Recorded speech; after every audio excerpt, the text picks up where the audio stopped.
Assalamualaikum warahmatullahi wabarakatuh. Perkenalkan, nama saya Marisa dari Teknik Industri Era 1, NIM 26201230066. Di sini saya akan menjelaskan tentang struktur pasar. Struktur pasar adalah informasi perilaku usaha dan kinerja pasar yang dijelaskan melalui keadaan pasar.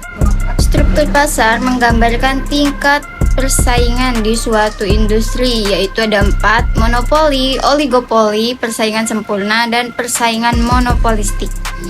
Monopoli, hanya ada satu perusahaan dominan yang mengontrol pasar, sedangkan oligopoli, beberapa perusahaan besar monopoli pasar.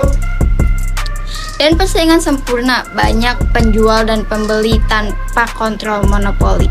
Sedangkan persaingan monopolistik, banyak penjual dengan produk yang sedikit berbeda.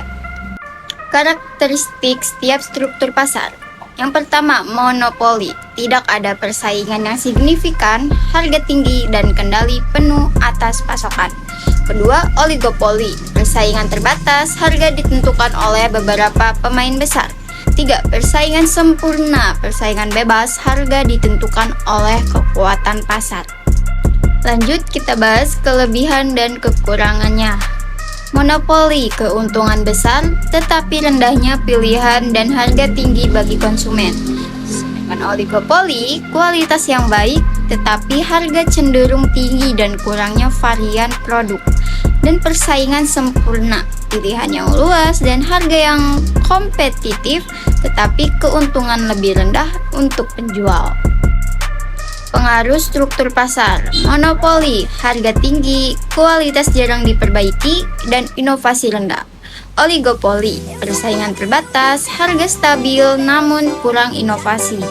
Persaingan sempurna, harga rendah, kualitas baik, dan tingkat inovasi yang tinggi. Kali ini saya akan membahas pendapatan nasional, memahami konsep dan metode perhitungan. Pendapatan nasional. Pendapatan nasional adalah pengukuran pendapatan yang dihasilkan oleh seluruh rumah tangga, perusahaan, dan pemerintah dalam suatu negara dalam jangka waktu tertentu. Definisi pendapatan nasional di rumah tangga. Pendapatan dari pekerjaan dan bisnis itu dihitung sebagai pendapatan rumah tangga. Sedangkan perusahaan, keuntungan perusahaan termasuk pendapatan dari ekspor barang dan jasa dihitung sebagai pendapatan perusahaan. Sedangkan pemerintah, penerimaan pemerintah itu dari pajak dan subsidi dihitung sebagai pendapatan pemerintah. Komponen pendapatan nasional. Pendapatan nasional terdiri dari beberapa komponen, yaitu gaji dan upah, keuntungan perusahaan, pajak, dan subsidi. Lanjut ke metode perhitungan pendapatan nasional. Terdapat beberapa metode perhitungan pendapat nasional, diantaranya yaitu metode produksi, metode pengeluaran, dan metode pendapatan. Metode produksi yaitu menghitung pendapatan nasional dengan menggunakan jumlah barang dan jasa yang dihasilkan oleh suatu negara dalam satu periode waktu. Sedangkan metode pengeluaran itu menghitung pendapat nasional dengan menggunakan total pengeluaran oleh konsumen, investasi, pemerintah, dan net ekspor. Sedangkan metode pendapatan menghitung pendapat nasional dengan menjumlahkan semua pendapatan dari rumah tangga, perusahaan, dan pemerintah. Indikator dan tingkat pertumbuhan ekonomi. Pendapatan nasional sering digunakan sebagai indikator ekonomi untuk suatu negara dan juga kerap diukur dengan tingkat pertumbuhan ekonomi. Beberapa metode perhitungan indikator dan tingkat pertumbuhan ekonomi diantaranya adalah indeks bursa saham, produk domestik bruto atau PDB, dan laporan keuangan. Indeks bursa saham. Indeks pasar saham mengukur kekuatan ekonomi melalui pergerakan saham. Dan PDB, pendapatan dari seluruh produksi barang dan jasa dalam suatu negara dalam periode waktu tertentu.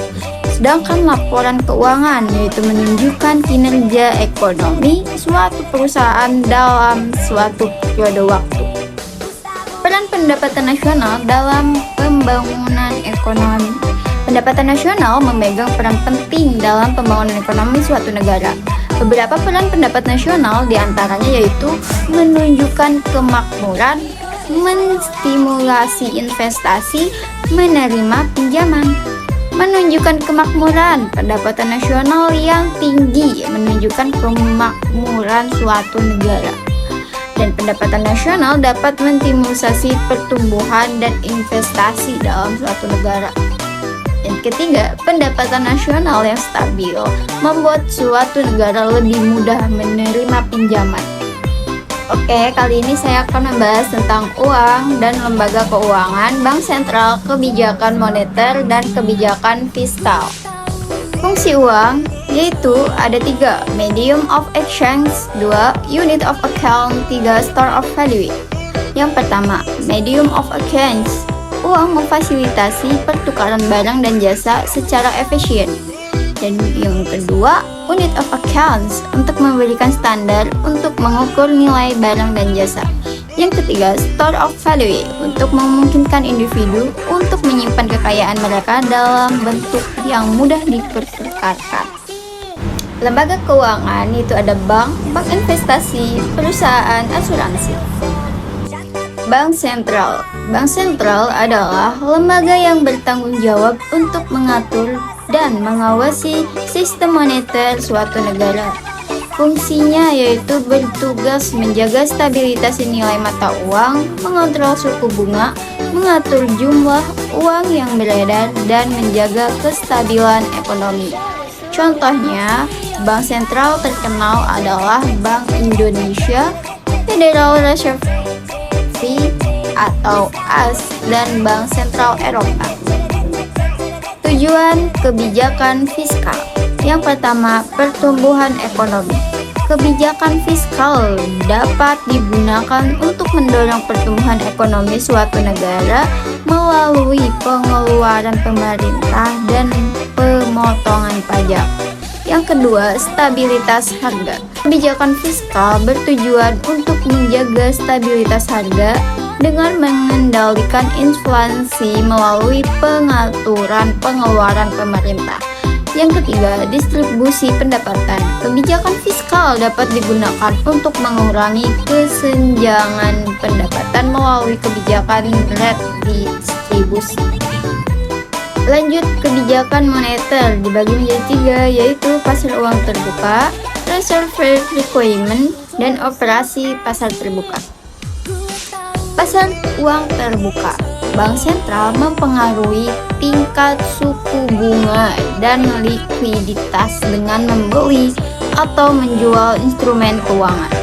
Kedua, reserve requirement.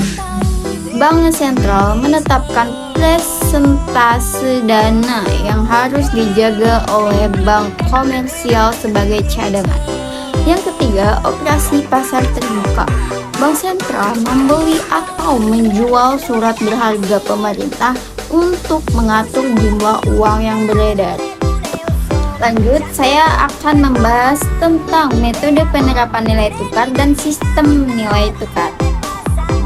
Nilai tukar. Nilai tukar adalah perbandingan antara harga satu mata uang dengan mata uang lainnya. Dalam sistem nilai tukar, kurs mata uang ditentukan oleh pasokan dan permintaan di pasar valuta asing. Nilai tukar memainkan peran penting dalam perdagangan internasional dan dapat berdampak pada perekonomian suatu negara. Jenis-jenis sistem nilai tukar yaitu ada floating exchange rates, fixed exchange rate, dan pegged exchange rate. Proses penerapan nilai tukar. Pergerakan mata uang, pasar valuta asing, pengaruh ekonomi. Pergerakan mata uang. Mata uang dapat naik atau turun nilainya terhadap mata uang lain, dipengaruhi oleh faktor-faktor seperti inflasi dan kebijakan pemerintah. Pasar valuta asing. Transaksi mata uang dilakukan di pasar valuta asing, di mana bank, perusahaan, dan individu membeli dan menjual mata uang untuk tujuan perdagangan internasional atau investasi. Pengaruh ekonomi. Kondisi ekonomi suatu negara termasuk inflasi, pertumbuhan pertumbuhan ekonomi dan stabilitas politik, dapat mempengaruhi permintaan dan penawaran mata uangnya dan akhirnya nilai tukar. Keuntungan menggunakan sistem nilai tukar. Yang pertama, ada fasilitasi perdagangan internasional. Yang kedua, pelindungan dari fluktuasi mata uang. 3. Pengaruh kebijakan ekonomi. Kekurangan sistem nilai tukar. Yang pertama, ada volatilitas pasar.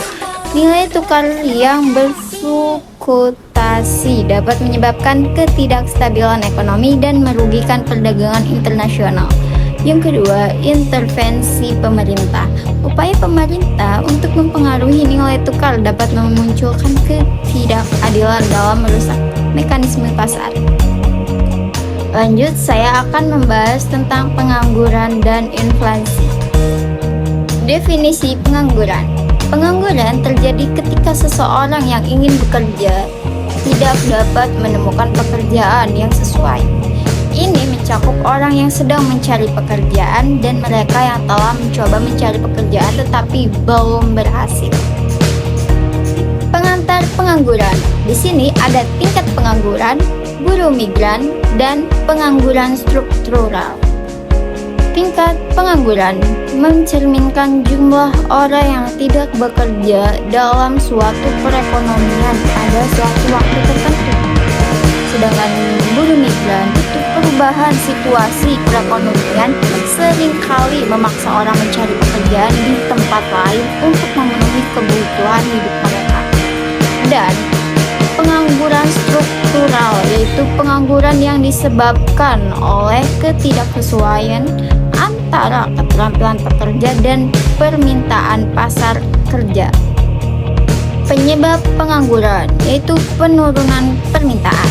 Ketika perekonomian mengalami penurunan, perusahaan cenderung mengurangi jumlah pekerja untuk mengurangi biaya. Yang kedua, teknologi. Pengenalan teknologi baru dapat menggeser permintaan tenaga kerja pada sektor tertentu dan menyebabkan pengangguran struktural. Dan ketiga, perubahan struktural. Perubahan dalam struktur ekonomi seperti penurunan industri tertentu dapat menyebabkan pengangguran massal dalam sektor tersebut. Dampak pengangguran pada ekonomi yaitu meningkatkan beban sosial, turunnya konsumsi, dan penurunan pendapatan negara. Pengantar inflasi. Tingkat inflasi. Tingkat inflasi mencerminkan tingkat kenaikan harga dan penurunan daya beli mata uang. Inflasi demand pull. Inflasi yang terjadi karena meningkatnya permintaan agregat yang melebihi penawaran barang dan jasa. Inflasi cost plus. Inflasi yang disebabkan oleh peningkatan biaya produksi seperti lonjakan harga dan bahan baku. Inflasi cost plus. Inflasi yang disebabkan oleh peningkatan biaya produksi seperti lonjakan harga bahan baku. Penyebab inflasi yang pertama, peningkatan permintaan. Yang kedua, masalah pasokan. Yang ketiga, uang yang berlebihan. Di inflasi terjadi ketika terjadi peningkatan umum dalam harga barang dan jasa di suatu perekonomian selama periode waktu tertentu, mengakibatkan berkurangnya daya beli mata uang. Lanjut, saya akan membahas istilah-istilah dalam perdagangan internasional serta ekspor-impor. Perdagangan internasional. Perdagangan internasional adalah kegiatan jual beli barang dan jasa antara negara-negara yang melibatkan ekspor dan impor. Dalam perdagangan internasional terdapat sejumlah istilah penting yang harus dipahami. Pengertian istilah dalam perdagangan internasional. Yang pertama ada ekspor, yaitu proses menjual barang atau jasa dari satu negara ke negara lain. Yang kedua, import, yaitu proses membeli barang atau jasa dari negara lain dan membawanya ke dalam negara. 3. Tarif, biaya yang dikenakan oleh pemerintah terhadap impor atau ekspor barang. 4. Keempat, batas tertinggi. Jumlah maksimum barang yang dapat diimpor ke suatu negara dalam periode waktu tertentu. Proses ekspor. Yang pertama, pendaftaran ekspor. Mendaftar sebagai eksportir dan mendapatkan izin ekspor dari otoritas yang berwenang. Yang kedua, penyusunan kontrak. Membuat kontrak yang mencakup rincian tentang barang yang akan diekspor, harga, metode pengiriman, dan syarat pembayaran. Yang ketiga, pemenuhan persyaratan ekspor. Memastikan bahwa barang yang akan diekspor memenuhi persyaratan teknis, regulasi, dan standar yang berlaku. Proses impor. Yang pertama, pemesanan barang. Menghubungi dan melakukan pemesanan kepada pemasok barang di luar negeri. Yang kedua, pembayaran dan pengiriman. Melakukan pembayaran kepada pemasok dan mengatur pengiriman barang ke negara penerima. Yang ketiga, pengurusan dokumen impor. Memproses semua dokumen yang diperlukan seperti surat izin impor, faktur, dan dokumen bea cukai. Terakhir, saya akan membahas tentang pertumbuhan ekonomi dan konsep ekonomi digital. Pertumbuhan ekonomi merujuk pada peningkatan dalam produksi barang dan jasa dalam suatu negara. Konsep ini melibatkan faktor seperti investasi, tingkat kesuburan, dan teknologi yang mempengaruhi output ekonomi. Faktor-faktor yang mempengaruhi pertumbuhan ekonomi. Yang pertama, infrastruktur dan inovasi. Infrastruktur yang baik dan inovasi teknologi dapat mempercepat pertumbuhan ekonomi. Yang kedua, ketersediaan sumber daya manusia, sumber daya alam, dan modal menjadi faktor penting dalam pertumbuhan ekonomi. Yang ketiga, kondisi internasional, stabilitas geopolitik, dan hubungan perdagangan internasional turut berpengaruhi terhadap pertumbuhan ekonomi. Konsep ekonomi digital. Yang pertama, penetrasi teknologi. Yang kedua, perubahan paradigma ekonomi, dan ketiga, peluang bisnis baru. Peran teknologi dalam ekonomi digital, yaitu peningkatan efisiensi. Teknologi memungkinkan proses transaksi dan produksi menjadi lebih efisien dan terotomatisasi. Yang kedua, inovasi produk dan layanan. Di masa ekonomi digital, teknologi mendorong terciptanya berbagai inovasi dalam produk dan layanan. Manfaat ekonomi digital bagi pertumbuhan ekonomi. Yang pertama, peningkatan akses pada pasar. Yang kedua, ekosistem startup yang berkembang. Yang kedua, ekosistem startup yang berkembang. Tantangan dalam mengimplementasikan ekonomi digital. Yang pertama, keamanan data. Perlindungan data, pengelolaan data menjadi tantangan krusial. Yang kedua, pelatihan dan keterampilan. Diperlukan upaya dalam meningkatkan keterampilan digital dan pemahaman teknologi. Yang ketiga, regulasi yang tepat. Diperlukan kebijakan yang sesuai untuk menjaga kelancaran pertumbuhan ekonomi digital. Keuntungan dan risiko dalam ekonomi digital. Keuntungannya yaitu ekonomi digital membuka peluang yang luas, terutama dalam hal efisiensi operasional dan pemasaran. Yang resikonya adalah masalah privasi data, penipuan, dan kerentanan keamanan menjadi risiko dalam ekonomi digital. Regulasi dan kebijakan untuk mendukung ekonomi digital. Yang pertama, perlunya kebijakan fleksibel. Yang kedua, perlindungan ekonomi. Yang pertama, perlunya kebijakan fleksibel. Regulasi perlu disesuaikan dengan dinamika ekonomi digital yang cepat. Yang kedua, perlindungan konsumen. Kebijakan yang mendukung perlindungan konsumen dalam transaksi online sangat penting. Itulah yang bisa saya sampaikan. Semoga bermanfaat. Kurang lebihnya mohon maaf. Saya Marisa dari Teknik Industri RA1 mengucapkan terima kasih. Wassalamualaikum warahmatullahi wabarakatuh. Bye-bye.